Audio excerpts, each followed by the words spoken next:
is Tzvi Lebetkin, the Rabbi from another planet. Please like, share, and subscribe, and ring that little bell. Ring the little bell so you're notified when new videos drop. And this, I'm laughing already, okay? I'm laughing already because I wasn't planning on putting this out as a video.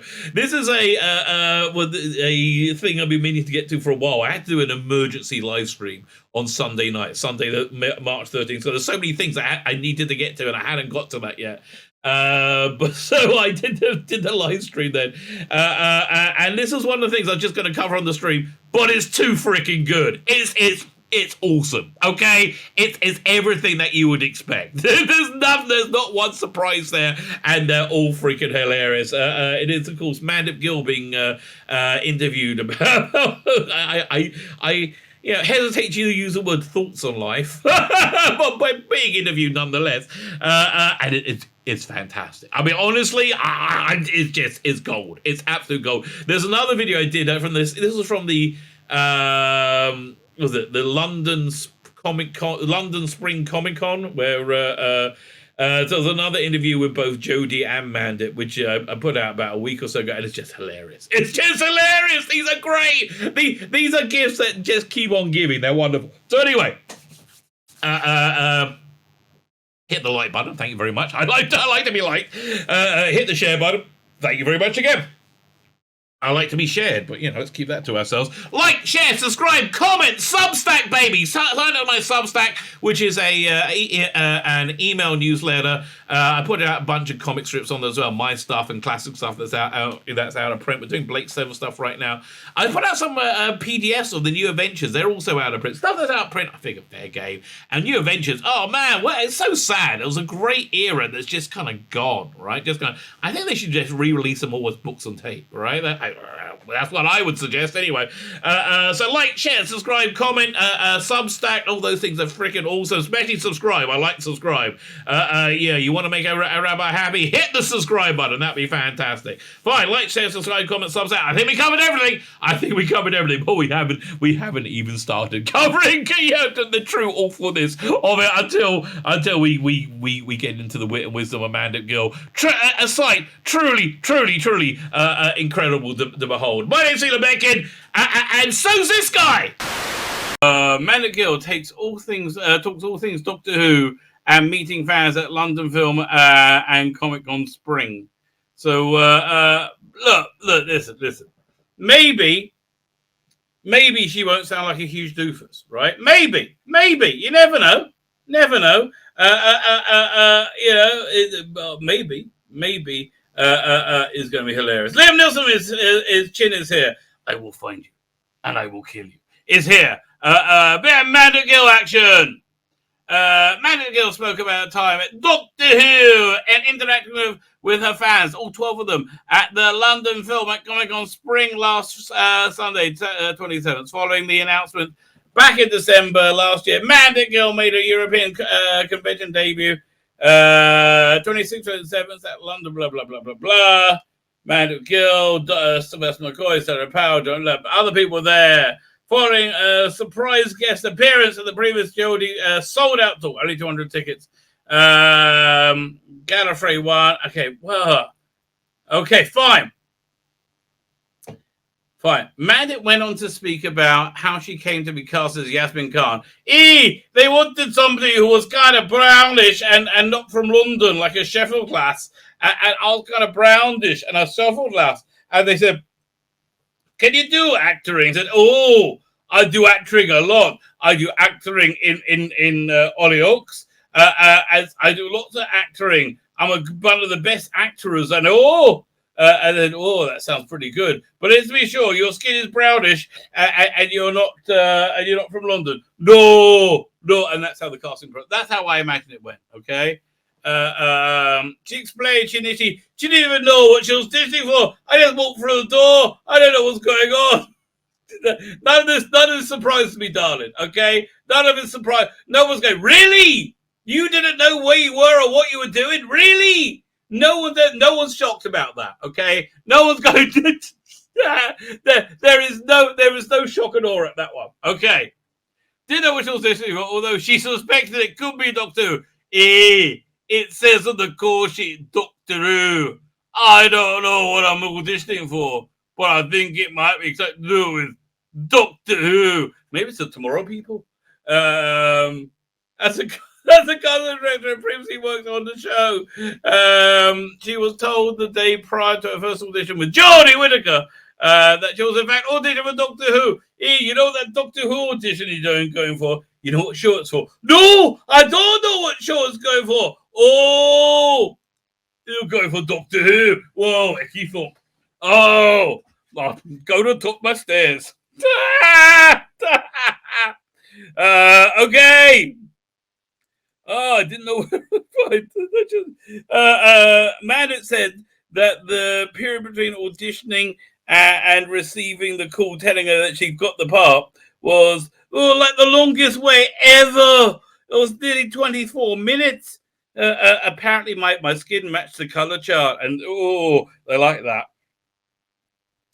Particularly as meeting Jodie cemented just how much he wanted to do. Oh, I love Jodie so much. I wonder if we could scissor in the TARDIS, she said.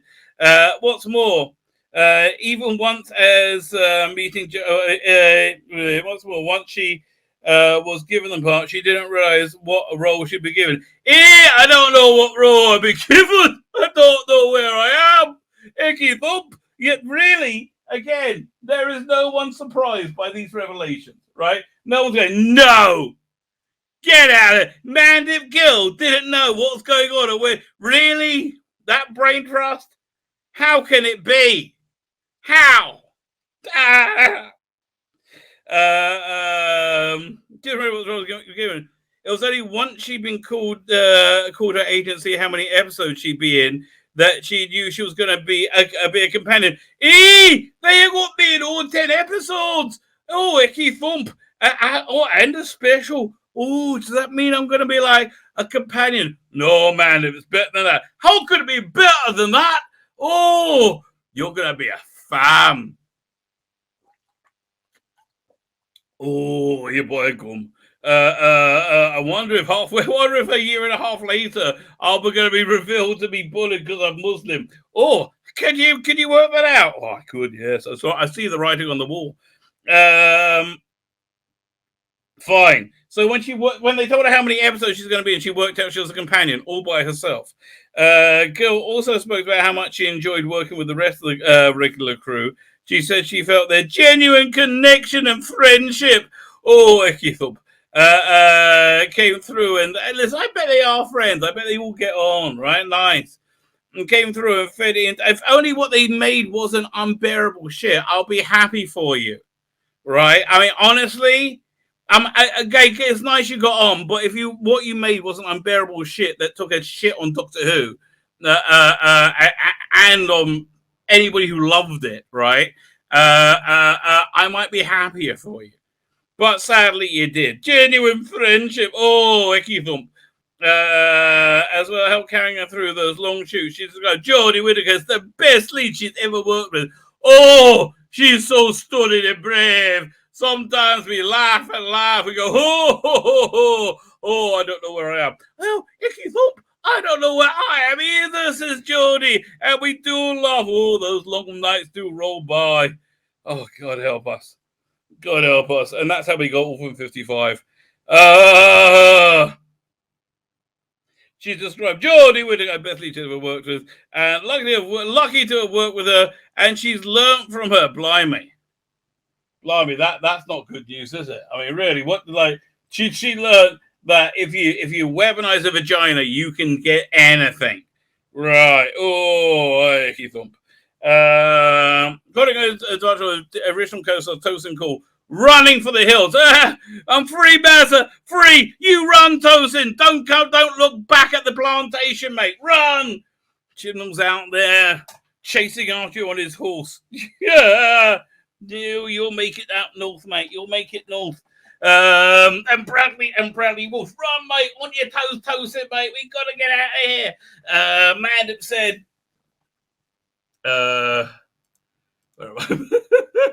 Mandip said that the incoming companion, John Bishop, fitted perfectly. Like he was a boy, right, and we didn't have any of them, and so he fitted in just right. and I knew where I was sometimes. Like in this picture here, I'm in some storage cupboard, and it's all very normal. Obviously, if you thump. It's a John Bishop, no ego. Okay, fine. I guess it must be a kind of like Zen Buddhist experience being in this Doctor Who, right? I mean, you must like, I am a wind, I am a weed in the wind. I am where the good Lord sends me. Okay, yeah, I guess so. There's a good way to nullifying yourself. That his part became part of Whittaker's established dynamic. Could have been awkward. Yeah, I wanted to have sex in a town of Jodie Whittaker. I put a bed into the console room. It was very normal. It was very stunning and brave.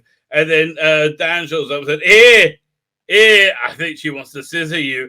And he said to Jodie, I think she wants to scissor you. Oh, he thought, what's going to happen? Girls went that John had to put a lot of things on hold to do this. No, he didn't. So he was excited to be there. No, he didn't. His life was put on hold by COVID. I'm so sad. And elsewhere, she's considered the part of the series along with Walsh. Prior to the vlog, she admitted a tiny part of her had thought about leaving. Oh, God, I wish it was more of you, darling. Nevertheless, she explained she wanted to make the decision that was right for her.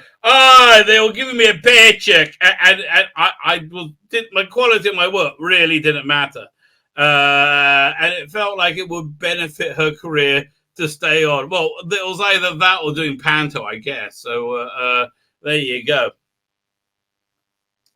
Once the floor opened up to the audience to ask questions, one attendee asked Mandip to speak about the subtle character development over the course of a time as a companion. At first I was the bestest ever. I was a policewoman. And I was a good policewoman. I was the best one, but I was underused. And then I completely forgot about that for the whole year. Completely gone. Didn't mention it ever again. Then the first ever next year, and then somebody said, I was a policewoman again. And they said, you're my bestest ever. I said, I am. Then we didn't mention it again until the absolute end of the year when Graham just said, for no apparent reason, Yaz, you're the bestest ever. And then just before then, it turned out I tried to kill myself because I'm Yorkshire Muslim, and I felt bad. Because the white man Brexit. Ooh. That's my development. And then I really wanted to have sexual relations with the Doctor. There was that. And I did have a masturbation scene to her in Doctor Who Flux. That did happen. Okay. That thank you for filling us in there, yes. She also felt that Yaz's friend with Jan had helped her unpick what she's going through. I don't understand. I want very much to put my tongue in her vagina, and I want her to put her tongue in my vagina, and jiggle up and down. I don't understand. I want to have sexual congress with her. What does that mean? It means you're a lesbian, darling. What's that? Does it mean I like licorice? No, it means that you're sexually attracted to women. That explains it. Why? I've been getting a subscription to Playboy for the last 12 years, and I do use it quite vigorously to pleasure myself. I do. Sometimes I'm feeling a bit dirty, and I get hot sluts. This interview has gone in a direction that nobody thought it would. Right? Nobody thought it was going to go this way. But I just read between the lines. Anyway, so where was I? She said it was natural and subtle, and a development hasn't felt false. No, of course it wouldn't have felt false if you're functionally retarded. It wouldn't feel false. That makes sense. I mean, honestly, if you were functionally retarded and it did feel false, I would question your functional retardedness. I would think, you might be you might not be functionally retarded. But as you think, it doesn't feel false. I do not question that diagnosis in any way, shape, or form. And she knows he's been able to, he has and she has been able to tell Dan what to do more as the more experienced companion. I like that, being in charge. She also felt that Yaz's friendship with Dan has helped Dan with help Yaz unpick what she's going through with the doctor.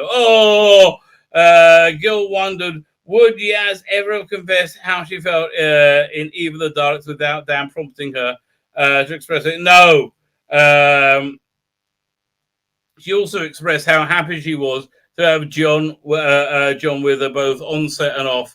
Particularly Jodie was so busy most of the time. Hey, Jodie, let me alone. So I had a new person to play with.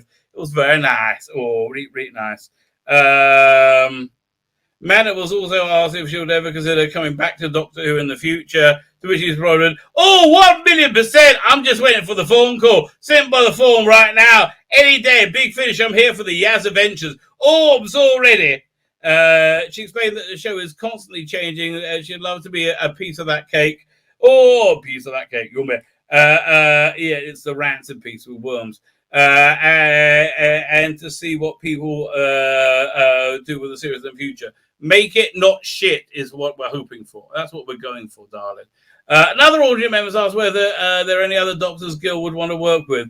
She expressed particular interest in Matt Smith because, I know who Matt Smith is. Oh, that's good to know. Right, here, let me take this off for a second. I think I see. Yeah, 1 second. Remove.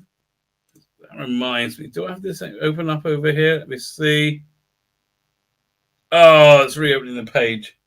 Hang on. Let me see if I can. I got to find this. 1 second. This is the coolest thing. Somebody has done a 3D printed Capaldi console room, and it's freaking incredible. Where is it? Let me see. I just saw it posted today. Oh, here it is. This is out this world. Here. Look at this. All 3D print. I just saw the Matt Smith there. And it's wonderful to take a break from Matt. I mean, this is, look, it must be a fortune to print, but look, this is fantastic. Oh, man, I'd love to do this one, and I'd love to do the 8th Doctor console. Those are my 2 favorite console rooms. But this is just gorgeous. Really nice work. Really nice work. So good on him. Good on him. Okay. We're back. We're back. Back to Mandip. Come on. We can get through her. I know what Matt Smith is. I loved how random his doctor was. Mandip said she would love to see how he works and came up with aspects of his character. Well, he watched Doctor Who and he had a rough idea what it was like, right? That kind of helped. Asked what's coming next. She admitted she was still unemployed at the moment. Again, darling. No one's shocked. Okay, no one's shocked. Oh, I'm still waiting by the phone. I'll do Big Finish. I'll do anything really. Although she still had press to do for the 2 upcoming Doctor Who specials that were due to air later this year. She joked that she'll take whatever comes. I'll take absolutely anything. Only so much time I can spend mooching around the house. You do have to get a job at some point, darling. That sweet Doctor Who cash doesn't go on forever. Gil went on in response to another attendee's question to speak about the episodes that were most favorite work. She highlighted series then Demons of the Punjab.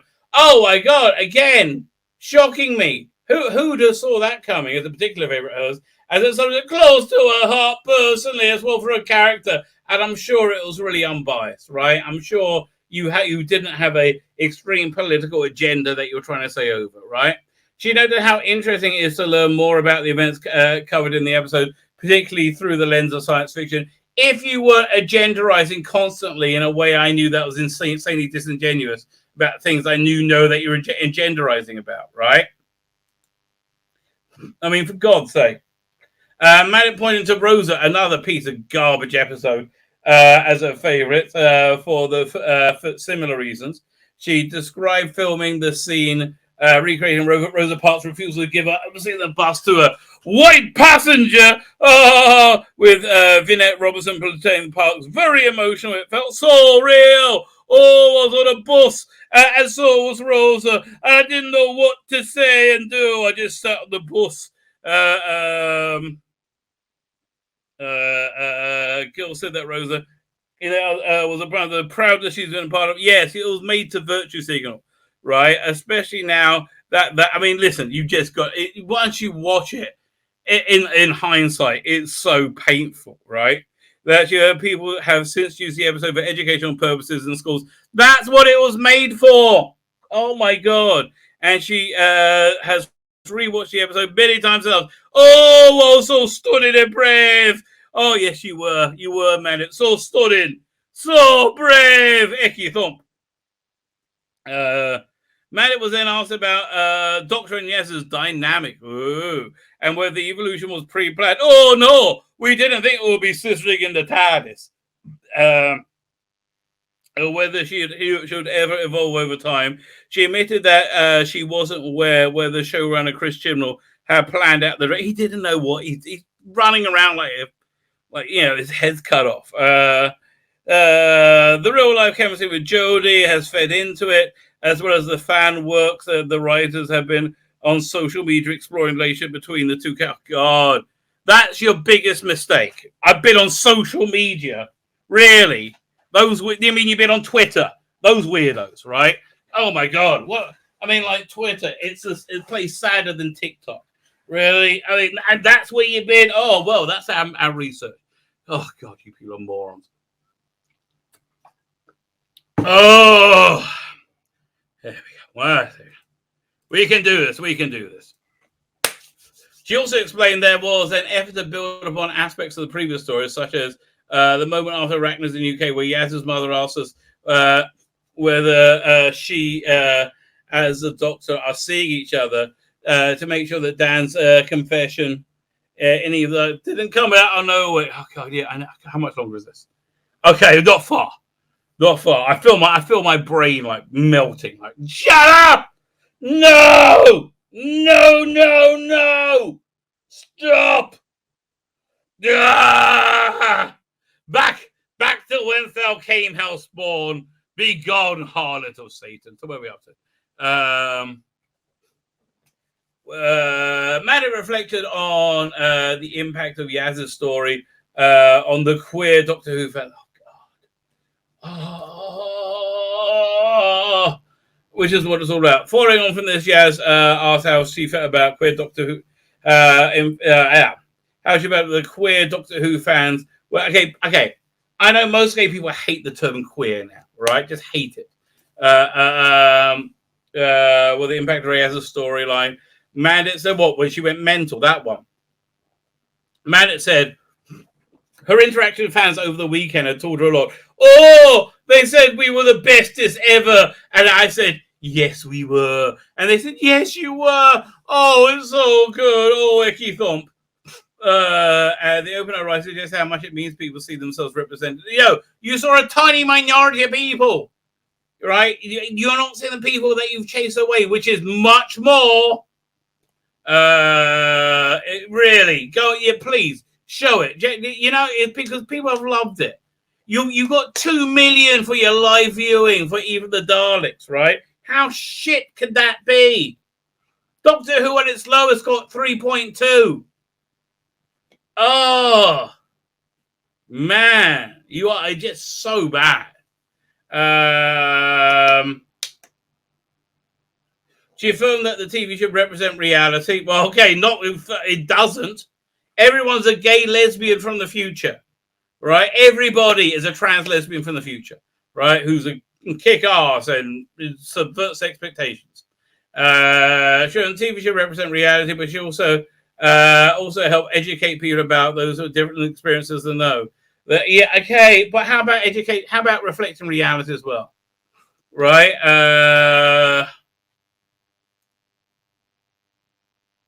Mandip went on to speak about more about the fans work she's seen produced by the fans of Doctor Who, saying they blow her mind. She's so impressed by them. Well, they do have more talent than you, obviously. She expressed how much it means to people care about the show. Lastly, Mandip reflected at the end of her time on Doctor Who, although she wasn't able to go into too much detail. She had told attendees there was one particular shot that was filmed on her final day that hit her, described her as beautiful and epic, and so Doctor Who. The time I tongue Dodie Whittaker asked who she thought would be the next Doctor. She simply said there are very few people who can play the Doctor. Yes, we know. Within those very few people, it is not included Jodie Whittaker, obviously. I couldn't do it. Yes, I know. Neither could Jodie. She admitted, I couldn't do it. I couldn't be that stunning and that brave. It takes a certain type of person. Say, somebody who can do the, what's it called again? Actoring. Mainly people with penises who think they're men, right? Then let's just side bit. Okay, yes, we understand. We understand. Well, that didn't surprise anybody, did it? There was no ground broken in there. There was like, oh really? No, it can't be, right? At no point did anybody say that. Tzvi Lebetkin, the Rabbi from another planet. Please like, share, and subscribe, and ring that little bell. Ring the little bell so you're notified when new videos drop.